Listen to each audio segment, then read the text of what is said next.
मध्य प्रदेश में कांग्रेस ने 5 दिन के अंदर अपनी दूसरी लिस्ट जारी कर सबको भौचक्का कर दिया है। खास बात यह है कि इस लिस्ट के जरिए कांग्रेस ने बीजेपी के कुछ बड़े दिग्गजों को जातिगत समीकरणों के जरिए घेरने की कोशिश की है। वहीं मौजूदा 6 विधायकों के टिकट काटे गए हैं। इनमें से 3 तो चंबल ग्वालियर के हैं, जबकि 2 मालवा निमाड़ और 1 भोपाल के हैं। कांग्रेस ने 5 दिन में महज 2 लिस्ट में ही 230 में से 229 प्रत्याशी घोषित कर दिए। पहली लिस्ट के बाद बची 86 सीटों की जगह कांग्रेस ने 88 प्रत्याशी घोषित किए, क्योंकि पार्टी को 3 सीटों पर पहली लिस्ट के उम्मीदवार बदलने पड़े। वहीं सिर्फ 1 सीट बैतूल जिले की आमला सीट पर कांग्रेस ने अब तक अपने प्रत्याशी घोषित नहीं किए हैं। कांग्रेस की दूसरी लिस्ट में बीजेपी से आए उन 5 नेताओं को भी तवज्जो मिला जो हाल फिलहाल में कांग्रेस में शामिल हुए थे। रीवा जिले की सिमरिया सीट पर कांग्रेस के पास कोई मजबूत दावेदार नहीं था, तो 24 घंटे पहले पार्टी में आए पूर्व विधायक अभय मिश्रा पर पार्टी ने भरोसा कर लिया। वहीं नर्मदापुरम से पूर्व विधानसभा अध्यक्ष सीतासरन शर्मा के भाई गिरजा शंकर शर्मा को प्रत्याशी बनाया गया है। खातेगांव सीट से दीपक जोशी को उम्मीदवार बनाया गया है।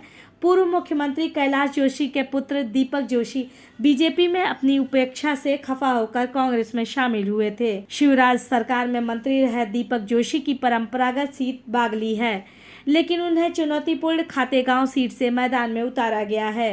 बदनावर में बीजेपी के बागी पूर्व विधायक भंवर सिंह शेखावत पहले ही ऐलान कर चुके थे कि वो चुनाव लड़ेंगे, भले ही बीजेपी टिकट दे या नहीं।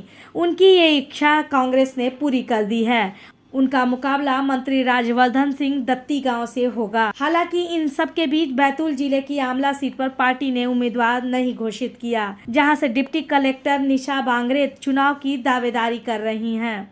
सरकार के खिलाफ बगावती तेवरों की वजह से वो नौकरी से इस्तीफा दे चुकी हैं, लेकिन सरकार ने उनका इस्तीफा अब तक मंजूर नहीं किया है। जिन 6 विधायकों के टिकट कटे हैं उनमें सुमावली से विधायक अजब सिंह कुशवाहा को प्रॉपर्टी के एक मामले में सजा हो चुकी है। उनकी जगह कुलदीप सिकरवार को टिकट दिया है। वहीं पिछले महीने ग्वालियर में गुर्जर आंदोलन के दौरान हुए उपद्रव की वजह से मुरैना से राकेश मावई का टिकट कट गया है। उज्जैन जिले के बड़नगर से विधायक मुरली मोरवाल को अपने बेटे की वजह से टिकट गंवाना पड़ा। बेटे पर केस चल रहा है, ऐसे में पार्टी अपने दामन पर दाग नहीं लगाना चाहती। शिवपुरी जिले से पिछौर, दतिया और नरसिंहपुर जिले की गोटे गांव में पार्टी को बैकफुट पर आना पड़ा। वहीं भोपाल और इंदौर के टिकट के मामले में पार्टी ने पूरी तरह सेफ गेम खेला। इंदौर 5 से सत्यनारायण पटेल, भोपाल दक्षिण पश्चिम से पीसी शर्मा और गोविंदपुरा से रविंद्र साहू को प्रत्याशी बनाया गया है।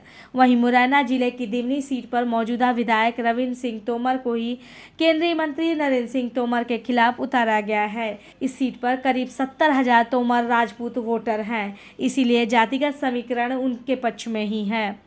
कुछ जगहों पर कुर्मी, कुशवाहा और लोधी वोटर को ध्यान में रखकर प्रत्याशी घोषित किए गए हैं। कुल मिलाकर जातिगत और स्थानीय समीकरणों को ध्यान में रखकर कांग्रेस ने अपने सीटों की स्ट्रेटेजी बनाई है।